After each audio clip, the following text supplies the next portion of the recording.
שלום, אני עוגיה, יצאתי מהתנור עם הרבה מלא קמח, והיום אני רוצה להגיש את זאתי הקרחת עם הראש עוגיה הזאת, אחותי. ביי.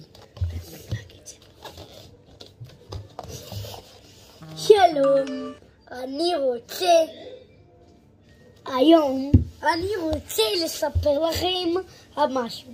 היום אני יצאתי, אני ואח שלי יצאנו מהתנור, ואז עשינו מלא שטויות בתנור.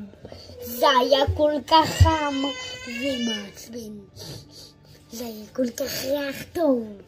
ואז אני קורא לאבא, אבא, העיניים שלי הם בצבע, בואו נראה אתכם, העיניים שלי איזה צבע, מי שצופה בנו שיגיד את הצבע, יאללה, אבל אני יודע.